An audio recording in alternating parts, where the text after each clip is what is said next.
Pernah nggak sih ngerasa kalau nyari cinta itu kayak nunggu sesuatu yang nggak dateng-dateng? Ternyata nih, ada sebuah analogi yang menarik banget, yang bilang kalau cinta itu, ya, kayak nunggu bis. Yuk, kita kupas bareng-bareng, apa sih maksudnya? Aku yakin banget, banyak dari kita yang pernah ngerasain ini. Pencarian yang kayaknya nggak ada habisnya. Kadang ditolak, kadang kecewa. Duh, capek banget kan? Nah, siapa tahu metafora yang mau kita bahas ini bisa kasih kita sudut pandang yang baru. Nah, ini dia ide utamanya. Coba deh bayangin, kamu lagi berdiri di halte, nungguin bis yang bakal bawa kamu ke tujuan. Gambaran yang kelihatannya simpel banget ya.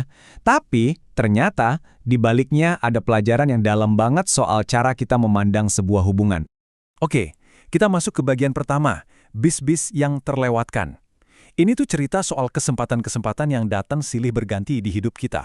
Coba deh kita lihat polanya. Bis pertama datang tapi, wah penuh banget, sumpek. Kamu biarin aja lewat. Terus datang bis kedua. Kayaknya kurang asik nih bisnya. Lewat lagi. Giliran bis ketiga kelihatannya pas banget, tapi dia malah bablas gitu aja. Dan yang keempat, kosong sih, tapi ya nggak ada AC-nya nanti panas. Kelihatan kan polanya? Kita tuh sering banget nyari yang sempurna. Dan akhirnya nolak apa aja yang nggak masuk ke daftar ideal kita. Dan ya, ini dia akibatnya. Saking sibuknya nungguin bis yang sempurna, kamu jadi nggak sadar kalau waktu itu jalan terus. Pelan-pelan, rasa cemas mulai muncul. Takut telat nyampe ke tujuan hidup kamu. Lanjut ke bagian kedua, salah naik bis. Nah, ini nih momen di mana sebuah keputusan diambil buru-buru karena ngerasa dikejar waktu. Pasti pernah kan ngerasain ini. Perasaan panik karena ngerasa ketinggalan. Takut kehabisan waktu. Dan kepanikan inilah yang sering banget bikin kita ngambil keputusan yang gegabah. Dan kejadian deh, tanpa pikir panjang, tanpa cek jurusannya kemana, kamu langsung aja loncat masuk ke bis berikutnya yang datang. Pokoknya yang penting naik dulu, gitu kan pikirnya. Yang penting nggak nunggu lebih lama lagi. Terus, di tengah perjalanan, mulai deh tuh ngerasa ada yang nggak beres. Kamu lihat keluar jendela, dan baru sadar, ini bukan jalan yang mau kamu tuju. Kamu salah naik bis. Nah, di momen inilah rasa nyesel itu datang. Sadar udah buang-buang waktu berharga cuma gara-gara satu keputusan panik. Oke, sekarang kita masuk ke bagian ketiga, pelajaran dari terminal. Jadi apa sih sebenarnya arti dari cerita ini buat urusan hubungan kita?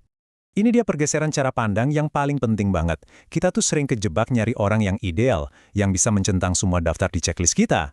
Padahal yang jauh lebih krusial itu adalah nemuin orang yang sejurusan, seseorang yang mau jalan ke arah yang sama dalam hidup. Karena jujur aja deh, kesempurnaan itu ilusi, tapi kesamaan tujuan itu nyata.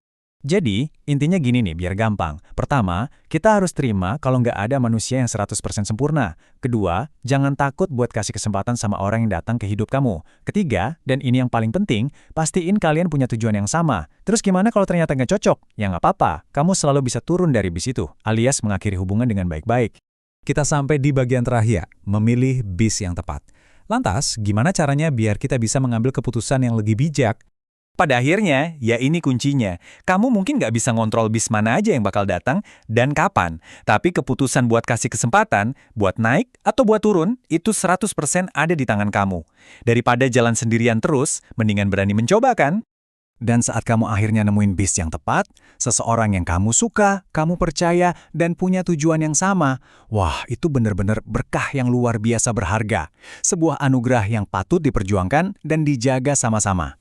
Nah, sebagai penutup, aku mau kasih satu pertanyaan buat kamu renungin. Setelah dengerin semua ini, coba deh tanyakan pada dirimu sendiri. Sebenarnya, bis seperti apa sih yang lagi kamu tunggu dalam hidupmu?